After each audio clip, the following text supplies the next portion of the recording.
much. It's my pleasure to be here to stay. Well, here is 8 o'clock in the morning there in Ukraine. It should be something like 3 o'clock, something like that. And this is the magic of technology, that we can be miles away and we're having this conversation. And I hope we are going to have a good time together. As Camila said, my name is Cindy Gonzales. I'm a professor, and I'm going to introduce the first lecture of this part, which is the superpower of the 21st century, the skills that you need to succeed. Okay, let's see the first slide that we have here. I would like to start my presentation about the changes we have had in the world. It's clear that the world has changed, no doubt about that.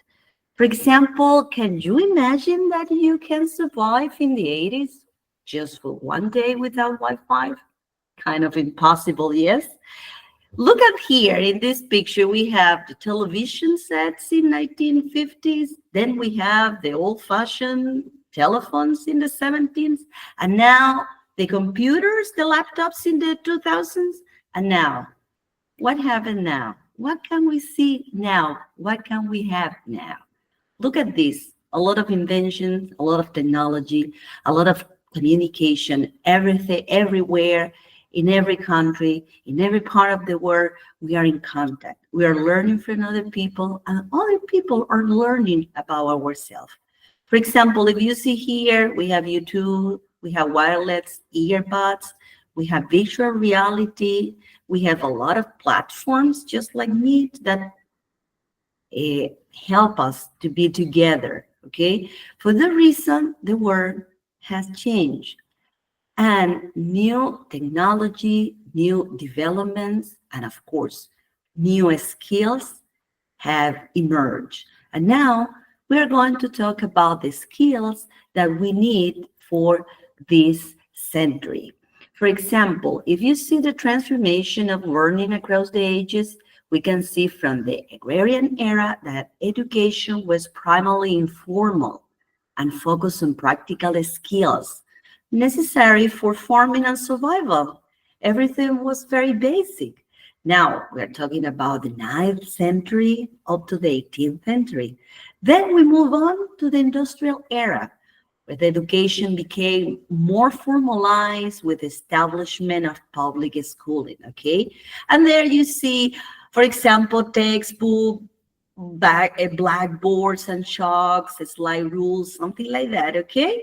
Now, what happened now in the knowledge era? That education emphasizes on critical thinking, creativity, collaboration, and digital literacy, okay? Preparing the students for a rapid change and driven by technology and education. Now we have laptops and tablets, we have interactive whiteboards and online learning platforms like we have having now in this class, okay? Now, I would like to define what a skill is according to Cambridge Dictionary. It says that a skill is an ability to do an activity or job well, especially because you have practiced, okay? That's the good thing about an ability, that we can practice, we can develop it, and we can practice over and over and over again. It's just like riding a bicycle. Do you remember when you rode your first bicycle for the first time? It was not easy, but you have to practice over and over and over again until you got it, okay? Now, I would like that you use your cell phones and just scan the code and you write just one word. I would like that you write just one word. What is your strongest skill? Can you do it? What other skill? Stability. That's good. What is, okay, drums. Okay, playing the drums. Okay, maybe you like playing the drums. That's your skill. Okay, very good. Any other skill that you have? Okay, responsibility. Very good. Very good. Okay, This is a superpower.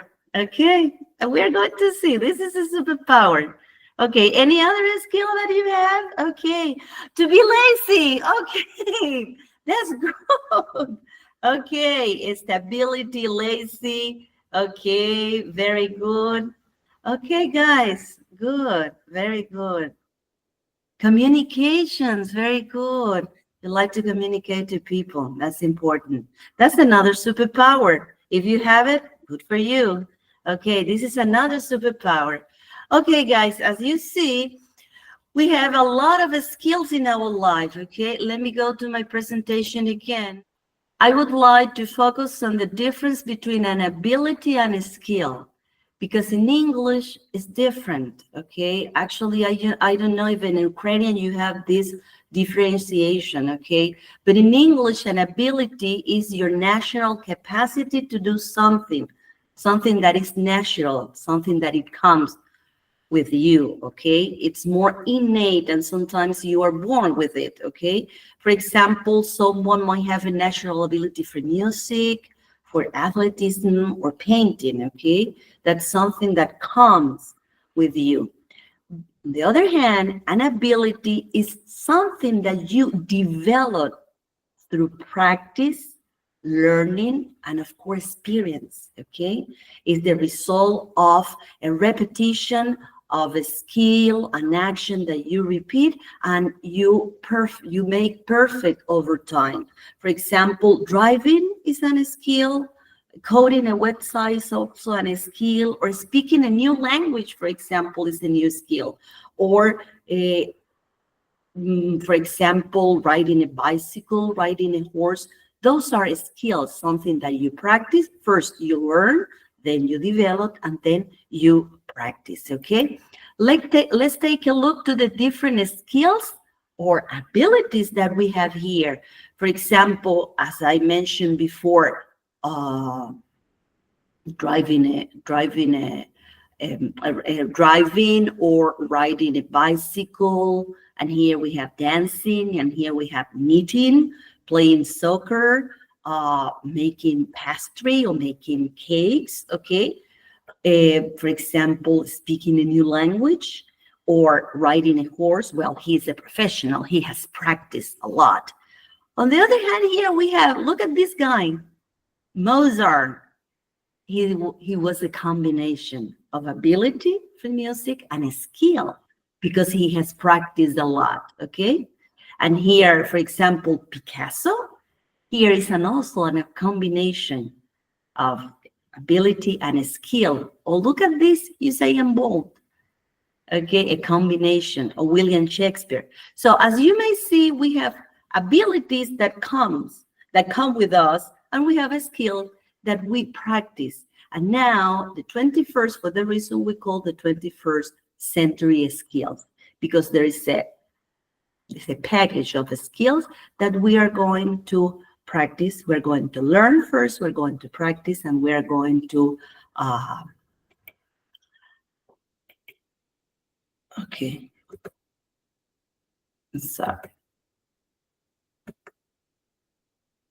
Now look at this. Here we're going to talk about the importance of the 21st century skills. Okay, why they are important and the reasons why they arose from significant global changes that require new abilities. The first was a rapid technological change.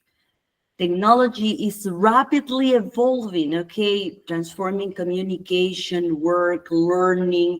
You need new skills for adaptation. Okay, for that reason, it's important that we develop new skills through or because of the rapid technological change.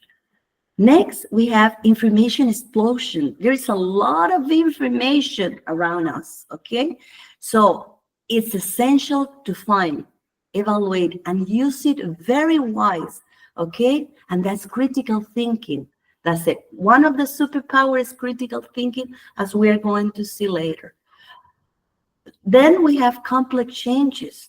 We have weather change, the climatic change, we have pandemics and economic shifts, okay? So there are many challenges all over the world that require new skills like solving problems, leadership, communication, cooperation, okay? Then we have globalization. The world is more interconnected, okay? As I was just talking before at the beginning of this lecture, now we are having a conversation. We are in contact due to globalization, okay? Now we compete and collaborate with people all over the world. We are in contact with people from many countries, okay? From Asia, Europe, Africa. We are interconnected. And then changing workplaces, because many traditional jobs are disappearing, okay, and new kinds of jobs are emerging, okay. The reason we need flexibility, creativity, collaboration, and innovation, okay, to adapt to the new places. Now let me introduce the 21st century skills of the superpowers, okay? Here we have 3 diagrams. The first diagram shows learning and innovation skills. This is the whole package, okay? Related to learning and innovation. The second package is digital literacy, okay? Everything related to technology. And the third one is career and life. This is more related with human relationships, okay? The relationships that we have in our workplace, in our schools, in universities, and in life in general, okay? Let's see the first diagram. Critical thinking and solving problems, communications and collaboration, and creativity, okay? This is the first package. Second one, information, media, and ICT literacy, okay? And at the end, we have flexibility and adaptability, initiative and self-direction, social and cross-cultural interaction, productivity and accountability, and leadership and responsibility, okay? As you may see, we have 3 groups where you can place different skills according to their nature, okay? Now, there's one phrase by Albert Einstein that I would like to share with you, and it's related to creativity. Sometimes we think that we are not creative, but we are, okay? Look at the phrase. Creativity is seeing what others see and thinking what no one else have ever thought, okay? Sometimes we're working together, we are trying to find a solution to a problem, and sometimes we think that it's just crazy. No, I'm not going to say that because it's a little bit crazy. My solution is not very good because I think that it's a little bit wild. But that's creativity, because you are seeing something that no one, or you are thinking something that no one is thinking. That's very important. And creativity, you can develop creativity. It's not something that is not possible. Another skill that is very important is communication and collaboration. But for that, you will need this. Another phrase that I would like to share with you. 3 things in human life are important. First is to be kind. Second is to be kind. And third is to be kind. Remember, every time that you're going to work with other people, every time that you're going to work in a team, try to be kind. It's very, very important. And you will see that the results are going to be great, because you will be able to listen to other people, and other people will be able to listen to you. Those 2 phrases, I would like to mention these 2 phrases because they are important in this context of the 21st century skills, and sometimes people forget about that. Okay, now let's continue. Let's see now the first diagram. You remember that the first diagram was critical thinking and problem solving, communications and collaboration, and creativity, okay?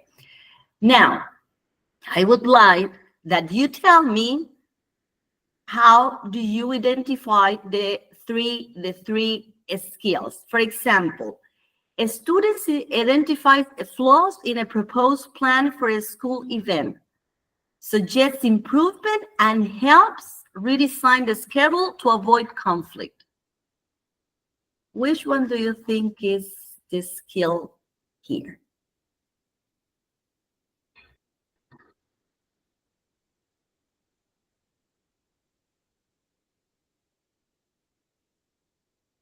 You can look at the others too. During a group project, a student communicates their ideas respectfully, listens to teammates, and helps divide tasks fairly to meet the deadline.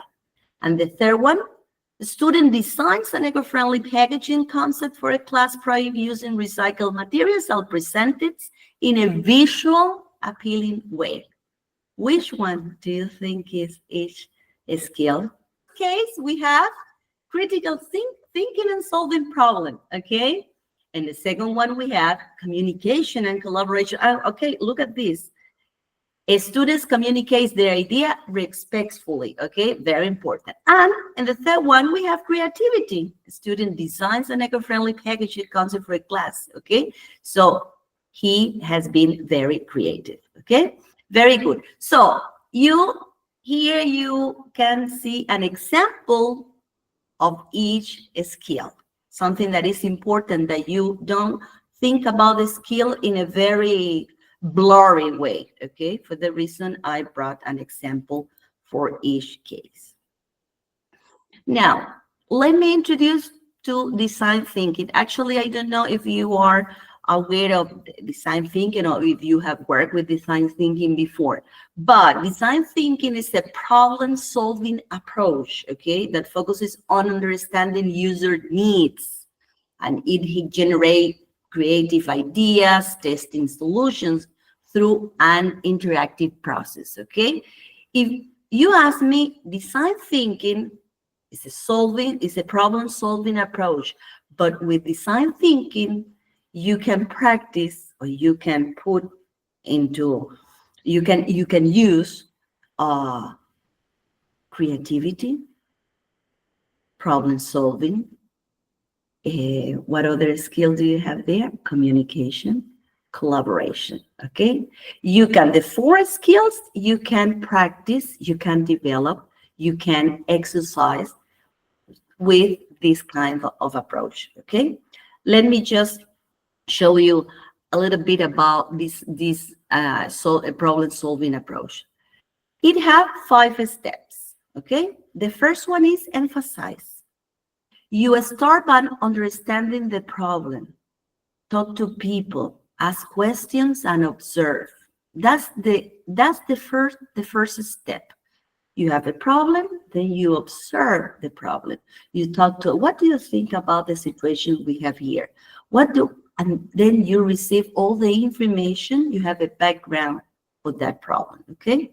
The second step, you define the problem. You write down the problem clearly. The problem that we have in this situation is this, okay? And then the advice here is that you have to keep it short and very specific, okay? Now, the third step, ideate. That's the creative part. You have to ideate a solution, okay? You brainstorm lots of ideas. You have to be creative. That's very important, okay? And as I was telling you before, think outside the box. Always try to think outside the box, even it sounds a little bit crazy, okay? That's creativity. Now, the fourth step is prototype. Now you're going to break into reality, okay? Your brainstorming process, you are going just to make it very tangible, okay? You choose one idea and make a quick version. Maybe it can be a sketch or a list or a rough draft, okay? That's when you prototype the idea. And then the final 2 steps, you test and prove. Try it out. That's very important. Something that you don't try it out, it doesn't work. So for that reason, it's very important to test everything, and then you gather all the information, you evaluate, and then you improve it, okay? Those are the 5 steps that you have for design thinking, which is a problem-solving approach where you're going to use critical thinking, problem-solving, creativity, communication, and collaboration, because you're not going to work by yourself. You're going to work with others. You're going to work with a team, okay? So here I brought an example that is going to illustrate the whole idea of a design thinking in the classroom. Now, imagine that you are in your classroom and you want to redesign the classroom for a better learning. Maybe you don't have your classroom because it's a little bit dark, or because it's not very nice, because you think that you can improve your classroom. Everything can be improved, okay? So what is the goal? What is the aim? You use design thinking to improve the classroom environment. It's more engaging, comfortable, and efficient for learning, okay? So for the reason, you're going to define that you would like, with the help of others, you are going to redesign your classroom. And then we're going to use the 5 steps. First, you're going to emphasize. What are you going to do here? You're going to interview your classmate. You're going to observe. Oh, we have a problem here with our class.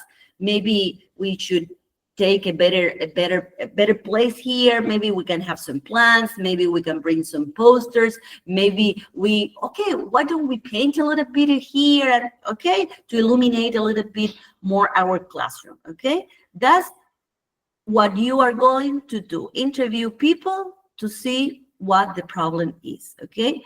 What do you like or dislike about your classroom setup? Are there any distraction or uncomfortable areas? Okay, that's the first part. Emphasize the first step. Then you're going to define. Clearly state the problem. Okay, this is very important. We have a problem with that. Okay, this is the problem. Okay, for example, this is an example. The students find it's hard to focus on the current layout because of poor lighting or noisy group areas. That's the problem that your classroom has. They can be many, but in this case, this is an example. Now, the third part, the funniest part, ideate, where you're going to create the solution for your problem. Brainstorm possible solutions in a small group. Everybody's going to participate. Everybody has an opinion. Okay, that's a very nice step. Okay, there you can. The ideas may include, for example, rearranging decks to improve group work, creating a quiet zone for individual study, okay, bring plants from home. Everybody's going to bring a plant from home, and maybe you're going to have a green corner in your area, or you're going to have a book corner in your area where you're going to bring books from home and people can borrow and lend books, okay? Those many ideas that can emerge in that step. Fourth, you prototype. Now you bring into reality your ideas. You draw or build a simple model of a new classroom layout. Okay, you can use paper, cardboard, or digital tools to show your idea. This is the fourth step. And finally, you present your design to the class or teacher. Okay, you present all the activities that you have done and the final product, okay?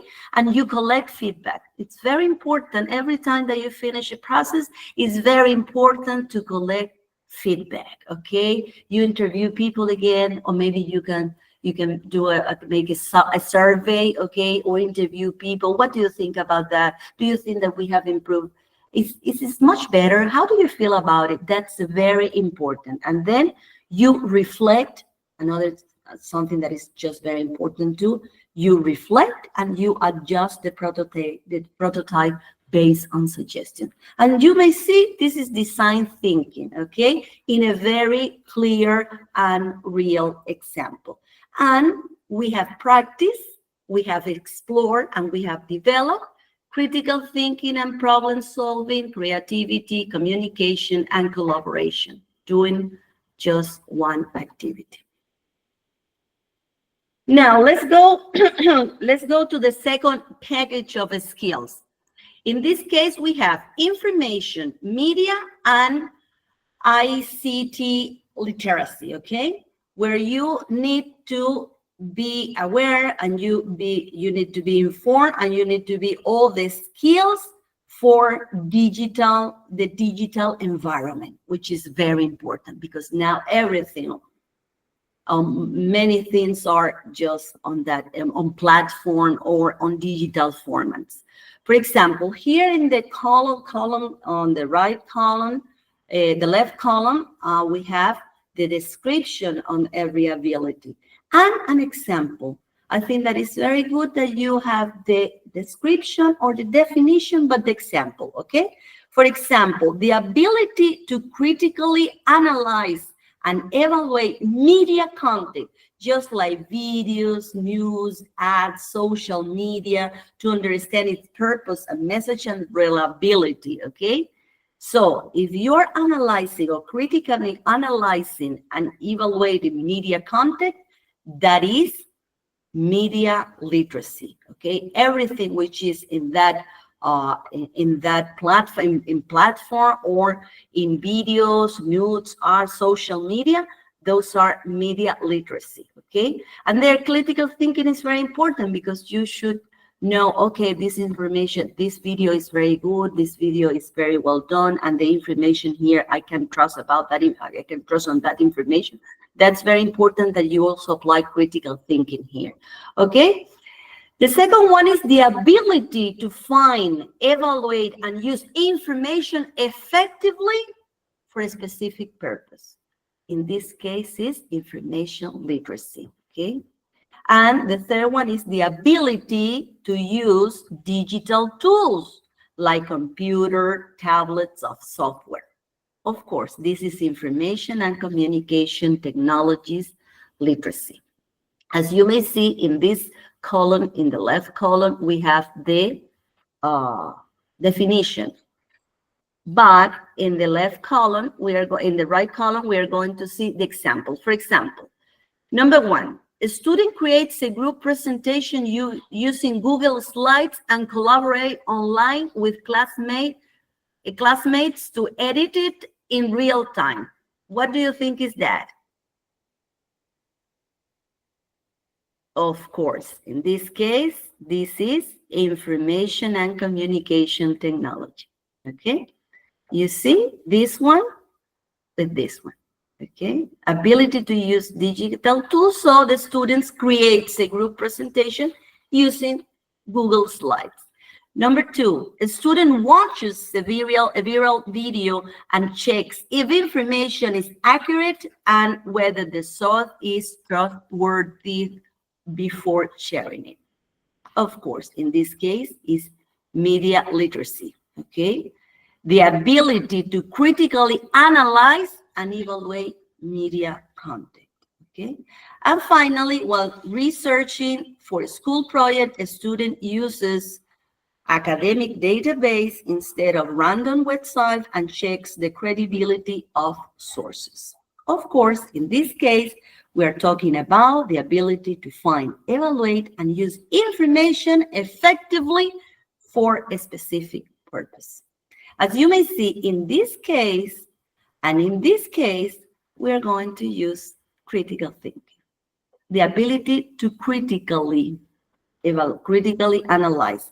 And here, the ability to find, evaluate, and use information effectively. In that case, we are going to use critical thinking too.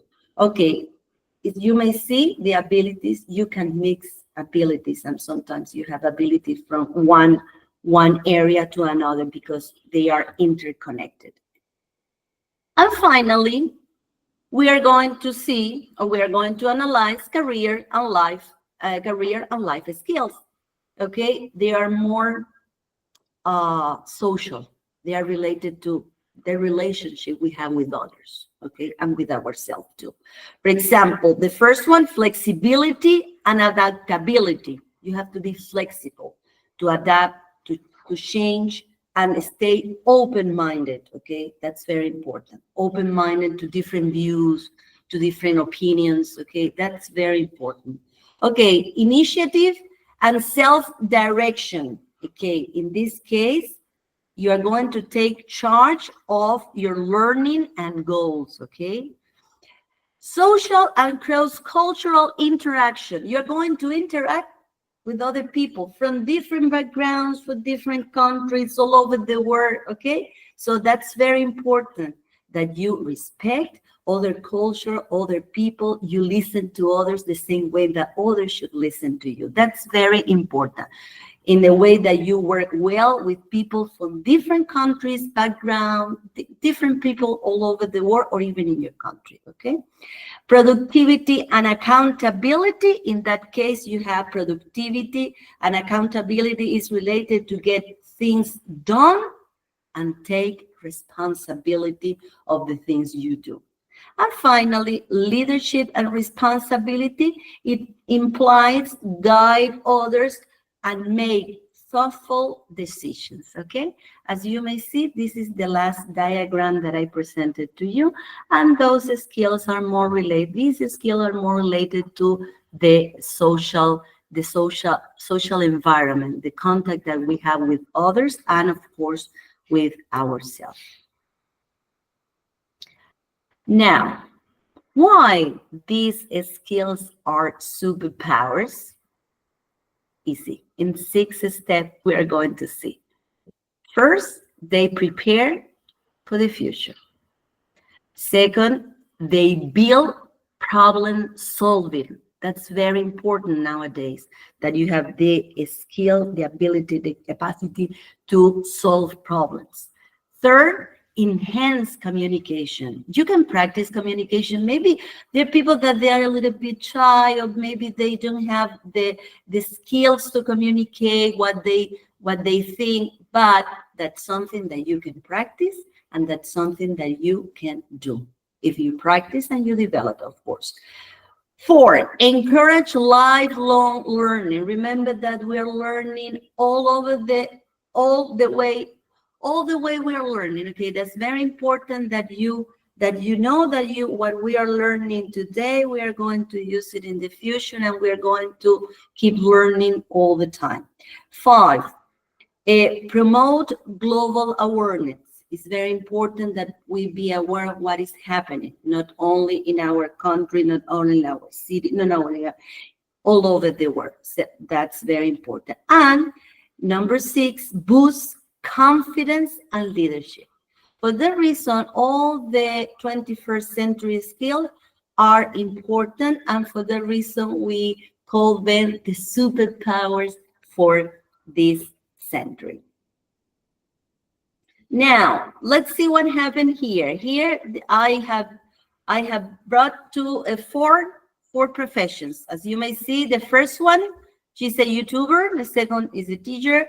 The third is a doctor, and the fourth is a video game designer, or a web designer. Okay, they're different.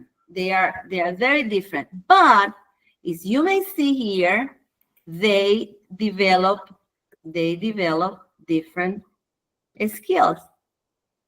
For example, in the case of the YouTuber, creativity and innovation, media literacy, communication, initiative, and self-direction, okay? In the case of the teacher, communication, critical thinking, collaboration, and information literacy, okay? In the case of the doctor and the web designer, critical thinking and problem solving, collaboration, information literacy, flexibility, and adaptability. And in the case of the web designer, creativity and innovation, media literacy, communication, initiative, and self-direction, okay? There are many, of course, but we would like just to mention 4 for each profession. Now, let's do the final game, okay? Let's go. Ready, set, go.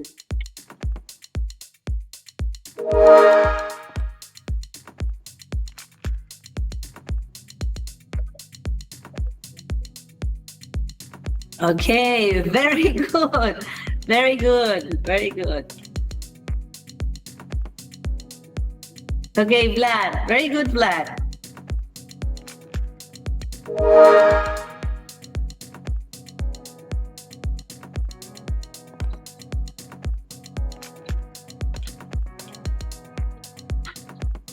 Very good. Excellent. Excellent. Very good.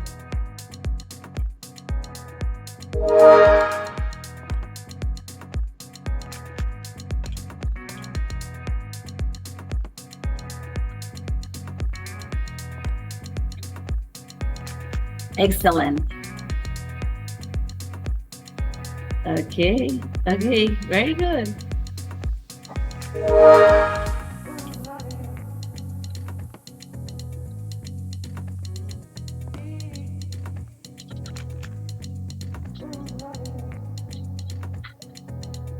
Excellent.